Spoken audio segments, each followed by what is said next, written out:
Assalamualaikum warahmatullahi wabarakatuh. Perkenalkan saya Putri Natasha Piliadi dengan NIM 1010 5230 dari TB 4303. Di sini saya akan memaparkan materi yaitu alam dan manusia. Yang pertama, mengenal alam sebagai ciptaan Allah. Alam adalah penciptaan Allah yang luar biasa dan indah. Keberagaman alam, dimulai dari gunung, lautan, hutan, hingga makhluk hidup seperti tumbuhan dan hewan, adalah bukti kebesaran dan kebijakan Allah dalam menciptakan segala sesuatu.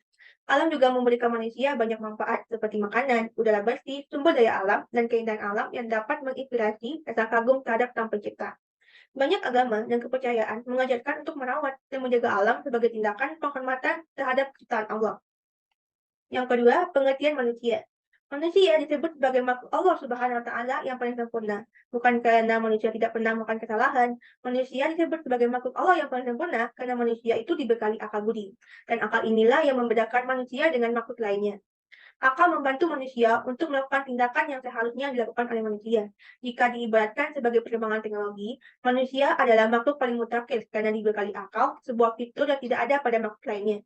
Dengan inilah, manusia dapat menghasilkan berbagai macam teknologi modern yang memungkinkan mereka untuk melakukan penjajahan ruang angkasa. Seperti Allah berfirman dalam surat Ar-Rahman ayat 33, yang artinya, "Wahai golongan jin dan manusia, jika kamu sanggup menembus atau melintasi penjuru langit dan bumi, maka tembuslah. Kamu tidak akan mampu menembus kecuali dengan kekuatan Allah." Yang ketiga, proses penciptaan manusia. Menurut Al-Quran, penciptaan manusia itu dijelaskan berapa ayat. Salah satunya ayat yang relevan adalah surat Al-Mu'minun surat yang 23 ayat 12-14 yang menyatakan, "Dan sesungguhnya kami menciptakan manusia dari suatu saripati berasal dari tanah, kemudian kami jadikan air mani dalam tempat yang kokoh atau rahim, kemudian kami jadikan air mani itu sebagai tumpah darah, lalu segumpal darah itu kami jadikan segumpal daging, dan segumpal daging itu kami jadikan tulang belulang. Kemudian tulang-tulang itu kami bungkus dengan daging, kemudian kami jadikan dia makhluk yang berbentuk lain. Maka, Maha Suci Allah pencipta yang paling baik." Ayat ini menggambarkan langkah-langkah penciptaan manusia dari awal menjadi saripati tanah, kemudian menjadi arimani dan rahim. Selanjutnya, menjadi segumpal darah, segumpal daging, segumpal tulang belulang, dan ditutupi dengan daging. Dan akhirnya, menjadi makhluk yang memiliki bentuk dan substansi yang lengkap. Penciptaan manusia dalam seperti Al-Quran menekankan keajaiban dan kehebatan Allah sebagai pencipta maha kuasa yang berbentuk manusia secara bertahap dan sempurna. Potensi dan sifat dasar manusia. Dalam Islam, manusia memiliki potensi dan sifat yang unik. Berikut adalah beberapa potensi dan sifat dasar manusia dalam Islam. Pertama, fitrah. Dalam Islam, setiap manusia itu dilahirkan dari fitrah yang suci dan bersih. Fitrah ini mencakup naluri dan kecenderungan manusia untuk mengenal dan berhubungan dengan Tuhan. Fitrah ini mencakup kecenderungan manusia untuk berbuat baik dan memiliki rasa keadilan dan dorongan moral. Yang kedua, akal. Manusia itu diberi potensi akal atau pikiran yang luar biasa. Akal itu memungkinkan manusia untuk memahami, berpikir, merenung, dan menggunakan pengetahuannya untuk membuat keputusan yang baik. Yang ketiga, kebebasan pilihan. Manusia dalam Islam memiliki kebebasan pilihan untuk memilih antara kebaikan dan kejahatan. Allah memberikan ke manusia kebebasan pilihan agar mereka dapat bertanggung jawab atas tindakan dan pilihan mereka di dunia ini. Yang keempat yaitu spiritual. Manusia dalam Islam memiliki potensi spiritual yang besar. Mereka diberi kemampuan untuk mengembangkan hubungan yang kuat dengan Allah melalui ibadah, doa, dan takwa. Yang kelima, potensi kreativitas dan kemampuan. Manusia dalam Islam juga diberi potensi kreativitas dan kemampuan untuk mengembangkan dunia ini. Mereka diberi keahlian, bakat, dan kemampuan untuk memanfaatkan sumber daya alam dan menciptakan peradaban yang berkelanjutan. Dalam Islam, manusia itu dianggap sebagai khalifah atau wakil Allah di bumi yang bertanggung jawab untuk menjaga lingkungannya. 5. Tugas, peran, dan fungsi manusia. Tugas sebagai khalifah Allah.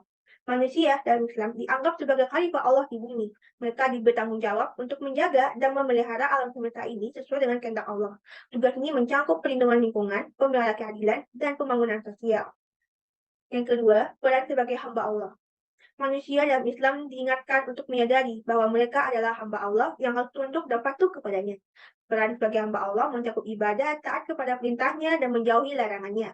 Yang ketiga, fungsi sebagai pencari ilmu. Manusia dalam Islam juga menginstruksi mencari ilmu pengetahuan.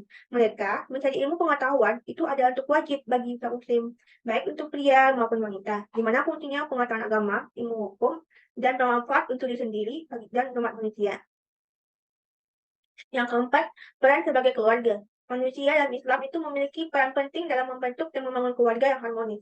Peran ini mencakup tanggung jawab dan mendidik anak-anak dengan nilai Islam, memberikan nafkah lahir dan batin dan kepada anggota, dan memberikan harmonis hubungan keluarga. Yang kelima, fungsi sebagai pemimpin dan pengelola. Manusia dalam Islam itu dapat memiliki peran sebagai pemimpin dan pengelola dalam berbagai bidang kehidupan. Fungsi ini mencakup tanggung jawab untuk memberikan pelayanan yang adil berdasarkan prinsip-prinsip Islam dan memelihara keadilan dan kesejahteraan masyarakat. Yang keenam, nama-nama manusia menurut Al-Quran. Dalam Al-Quran, terdapat beberapa nama dan julukan yang digunakan untuk merujuk kepada manusia. Beberapa di antaranya adalah, yang pertama yaitu insan, merujuk kepada manusia secara umum. Yang kedua, Bani Adam, merupakan keturunan Adam dan Hawa, sehingga mengacu pada seluruh umat manusia. Yang ketiga, Bashar, merujuk kepada manusia sebagai makhluk yang terbuat dari tanah. Yang keempat, Khalifah, manusia yang dianggap sebagai khalifah atau wakil Allah di bumi. Yang kelima, Abdullah, merujuk kepada hamba atau hamba Allah. Yang keenam, Isa Al-Kamil, itu merujuk kepada manusia yang sempurna dalam Islam dan amal. Naf itu mengadu kepada jiwa dan diri manusia. Insan Al-Mukmin, manusia yang beriman kepada Allah. Bani Israel, merujuk kepada keturunan Nabi Yakub yang disebut sebagai Al-Quran. Yang ketujuh, manusia dari alam ke alam. Pemahaman tentang perjalanan manusia dari alam ke alam, yaitu dari alam akhir dunia maupun dalam akhirat dalam Islam, itu memiliki landasan keyakinan yang kuat. Menurut ajaran Islam, manusia itu mengalami dua alam yang berbeda. Yang pertama, alam dunia atau dunia fana. Ini adalah alam kehidupan manusia, di mana sementara fana dan berlalu.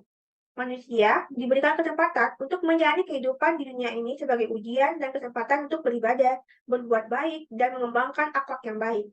Yang kedua, alam akhirat atau akhirat, di mana setelah kematian, manusia itu akan menghadapi alam akhirat. Mereka akan merupakan alam keabadian. Disinilah manusia akan dihisap, dihitung atas perbuatannya yang telah dilakukan di dunia, dan mereka akan mendapatkan balasannya sesuai dengan apa yang diperbuatnya. Jika perbuatannya baik, dia akan masuk surga, dan jika perbuatan buruknya lebih banyak, dia akan masuk neraka. Di mana fase perpindahan manusia dari alam dunia ke alam akhirat terjadi setelah kematian. Ketika jiwa meninggalkan tubuh fisik, ini adalah saat di mana manusia akan menghadapi pertarungan terhadap tindakan mereka di dunia.